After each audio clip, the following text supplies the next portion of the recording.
Les équipes de DCNS et des partenaires sont particulièrement fiers de livrer cette frégate aujourd'hui. En effet, c'est un programme qui a été réalisé dans les délais prévus au départ et le bateau tient toutes les performances contractuelles qui étaient prévues également. Par ailleurs, ce bateau est le premier succès commercial de la FREMM à l'export et c'est la raison pour laquelle nous sommes particulièrement fiers aujourd'hui de livrer ce bateau à la Marine royale marocaine. Comme son nom l'indique, les frégates FREMM sont des frégates réellement polyvalentes, multimissions.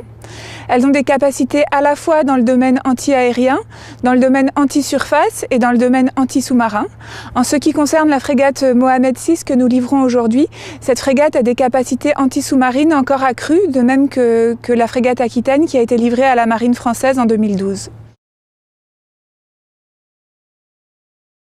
Les caractéristiques, ce sont des bâtiments de 6000 tonnes, des frégates, donc des bâtiments d'un tonnage tout de même assez élevé. Leurs atouts, c'est des bâtiments qui sont faits pour des équipages de entre 110 et 140 personnes, selon les décisions de la marine cliente.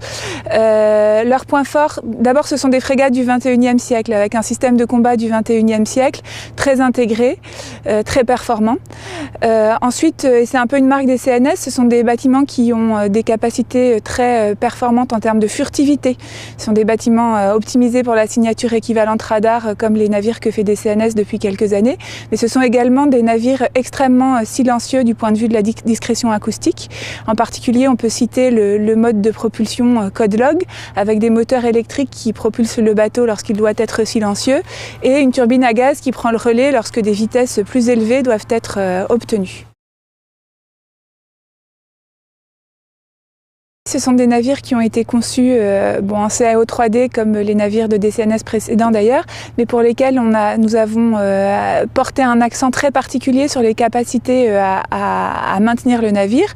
Donc les espaces de maintenance ont été optimisés, les cheminements de circulation des matériels ont été optimisés dès la phase de conception, puisque plusieurs centaines de matériels, pour plus de 100 matériels, on a simulé les opérations d'embarquement et de débarquement.